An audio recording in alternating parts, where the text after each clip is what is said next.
तो दोस्तों रंगा सियार जंगल के अंदर चुनाव जीतकर जंगल का राजा बन जाता है, लेकिन जब भूख लगती है तो खाता शेर की झूठन ही है। भारत के अंदर कुछ ऐसे हीरोज क्रिएट किए जा रहे हैं जिन्हें फिल्मी पर्दे के सुपर हीरोज जो हैं वो ग्लोबल हीरोज बना रहे हैं। जैसे कि गल गडोट ने बना दिया बिल्किस दादी को, जो दादी शाहीन बाग के अंदर बैठ गई थी धरने पर उस कानून के खिलाफ जो पाकिस्तान, बांग्लादेश और अफगानिस्तान से परसिक्यूटेड माइनॉरिटीज की रक्षा करता है। कैसे ये झूठे हीरोज क्रिएट किए जाते हैं और कैसे गल गडोट जैसे स्टार्स जो होते हैं वो झांसे में आ जाते हैं, सब बताएंगे आपको इस वीडियो में। बने रहिए हमारे साथ, देखते रहिए आज की ताज़ा खबर।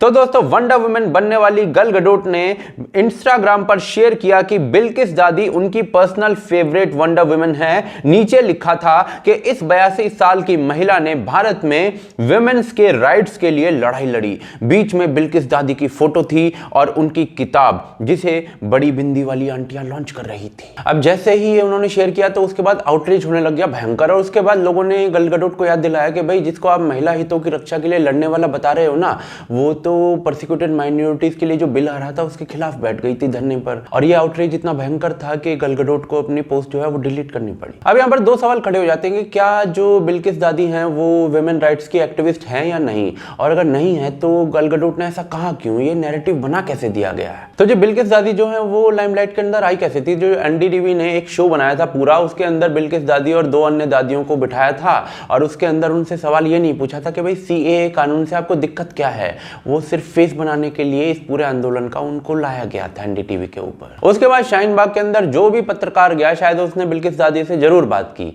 और बिल्किस दादी का ये सब कहना होता था। बोलना चाह रहा है क्या था, सीएए एनआरसी एटीआर वापस ले दे, बिस्तर बोरिया बांधो जाओ।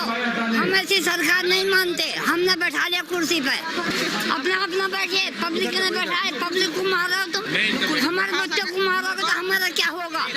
हम चाहो मंगे सड़क पर औरतों को भेजे तुम हमें मानने के चाहिए। और इस तरीके से बिल्किस दादी जो थी वो इस पूरे आंदोलन का फेस बन गई। लेकिन ये जो आंदोलन था क्या ये महिलाओं की रक्षा के लिए, महिलाओं के अधिकारों के लिए किया जा रहा था? जी नहीं, यह पूरा आंदोलन सीएए कानून के विरोध में किया जा रहा था। सीएए कानून एक ऐसा कानून था जिसमें पाकिस्तान, अफगानिस्तान और बांग्लादेश से आई हुई परसिक्यूटेड हिंदू, सिख, बौद्ध, जैन माइनॉरिटीज जो हैं उनको उनके नरसंहार से बचाने के लिए शरण दी जा रही थी। और बिल्किस दादी जो थी वो इन परसिक्यूटेड माइनॉरिटीज को शरण देने के खिलाफ बैठ गई थी धरने पर। लेकिन क्या बिल्किस दादी को पता था कि वो क्या कर रहे हैं? जी नहीं। अभी जो मैंने आपको क्लिप दिखाई है उसके अंदर वो बार बार बोल रही थी कि भाई ये सरकार जो है वो कानून को लाकर हमारे बच्चों को मारेगी, हमारे बच्चों को मारेगी, बार बार यही बात बोल रही थी। लेकिन इस कानून को आए करीब करीब 1 साल होने वाला है, अभी तक तो किसी का बच्चा मरा नहीं है, क्योंकि कानून जो था वो किसी के बच्चे को बचाने के लिए था। फिर बिल्किस दादी को ऐसा क्यों लगा कि भाई मुसलमानों के बच्चों को मारने का प्लान बनाया जा रहा है? क्योंकि रवीश जैसे बड़े बड़े पत्रकार जो थे वो टीवी के ऊपर ऐसी बातें कर रहे थे। नागरिकता संशोधन बिल के बहाने हिटलर की जर्मनी की बात हो, असम, कर्नाटक में बन रहे डिटेंशन सेंटर के बहाने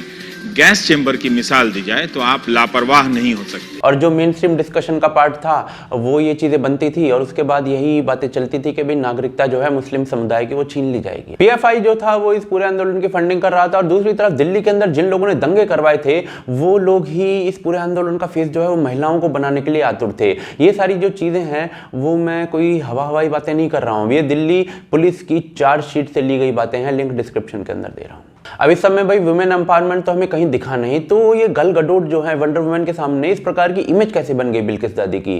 तो जी क्लैरिटी से तो कुछ कहा नहीं जा सकता, लेकिन आज से सिर्फ 3 महीने पहले टाइम मैगजीन के 100 सबसे प्रभावशाली लोगों की लिस्ट जो थी उसके अंदर बिल्किस दादी का नाम आया था। उनके ऊपर सैकड़ों जर्नल्स छापे गए थे और टाइम मैगजीन के अंदर उनके ऊपर ऐसे लिखा गया था। किसने लिखा था ऐसे? राणा आयूब ने, जिन्होंने सीएए आंदोलन के चरम में इस प्रकार की झूठी खबरें फैलाई थी जिससे दंगे बढ़ा सकते थे। किसको भड़का रही थी ऐसे सब कुछ लिखकर? मुस्लिम समुदाय को। सांप का काटा हुआ जो है वो बच सकता है, लेकिन कुछ लोग अगर सांप को दांत गाड़ दें तो सांप भी मर जाता है। बाकी आप लोग खुद समझ लीजिए। अब राणा आयूब ने इस आर्टिकल में टाइम मैगजीन के अंदर क्या लिखा था वो आप खुद पढ़ लेना, लेकिन बस इतना बता देता हूं कि जो बिल्किस दादी है ना वो वंडर वुमेन से कम है नहीं इस आर्टिकल के अंदर। और शायद हो सकता है कि जो असली वंडर वुमेन है फिल्मी पर्दे पर गल गडोट, उसने ये आर्टिकल पढ़ लिया हो। लेकिन बात ना इतनी सी लगती नहीं है। अली फजल जो हैं, जो मिर्जापुर में एक्टर हैं, वो गल गडोट के साथ एक फिल्म में काम कर रहे हैं। फिल्म का नाम नाम है डेथ ऑफ द नाइल। ये वही अली फजल हैं जिन्होंने दिल्ली दंगों के समय एक ये ट्वीट किया था। इस ट्वीट को ध्यान से पढ़िए और अपने दिमाग में छाप लीजिए कि इसमें क्या लिखा हुआ है। अब यही आदमी मैडम के साथ काम कर रहा है, पता नहीं क्या क्या इंफॉर्मेशन पास की जा रही है बिल्किस दादी के बारे में। तीसरी तरफ इस वीडियो को देखिए, ये शेयर किया गल गडोट ने अपने इंस्टाग्राम पेज पर कल। Hey guys, I'm so happy to share with you an exciting new project that we're doing in partnership with National Geographic. Impact.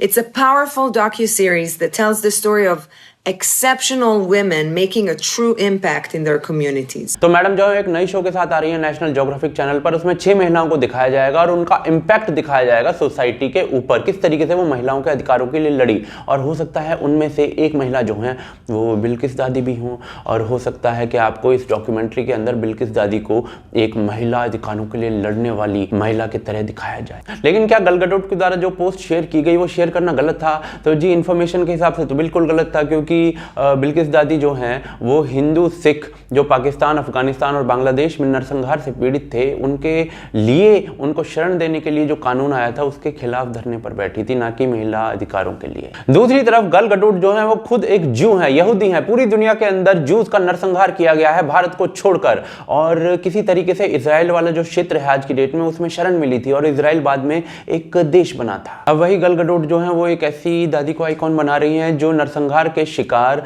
हिंदुओं को जो शरण दे रहा है कानून, उसके खिलाफ धरने पर बैठ गई हैं, चाहे धोखे में आकर ही बैठी हूं। दूसरी तरफ यही गल गडोट 2014 में इजराइल के सिटीजन्स और सैनिकों के लिए प्रे कर रही थी जो हमास से लड़ रहे थे। वो हमास जो औरतों और बच्चों के पीछे छुपता है, ऐसा इन्होंने खुद ने लिखा है, आप पढ़ सकते हैं। लेकिन भारत में जब पीएफआई जैसे संगठन सीएए जैसे दंगे करवाते हैं और पूरे काम में महिलाओं का प्रयोग करते हैं तो वही गल गडोट जो है इन्हें हीरो बना देती है। लेकिन रियलिटी पता है यही लगती है। ये वंडर वुमन को भी बेचारी को क्या पता होगा, जो उनके सामने रखा गया है, परोस दिया गया है, वो उन्होंने बोल दिया। और ऐसे जो फेक हीरोज है ना, वो पहली बार क्रिएट नहीं किए गए हैं। कठवा कांड के अंदर भी जो एमा वॉटसन है, हैरी पॉटर की हाफ गर्लफ्रेंड जो है, उन्होंने दीपिका सिंह राजावत जो है उनको हीरो बना दिया था, जो इक्का दुक्का हियरिंग में ही गई थी, सैकड़ों हियरिंग्स के अंदर से, और सिर्फ अपना नाम चमकाया था पूरे केस में, कठवा कांड में। विमेन एम्पावरमेंट की जो आइकॉन है वो कौन होनी चाहिए थी, जिसको गल गडोट को शेयर करना चाहिए था? तो जी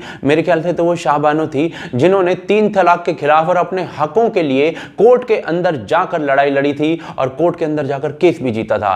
पूरे मुस्लिम कट्टरवाद के खिलाफ अकेली उन्होंने लड़ाई लड़ी थी और सरकार को खुद सामने आकर कानून बनाकर इस महिला को हराना पड़ा था।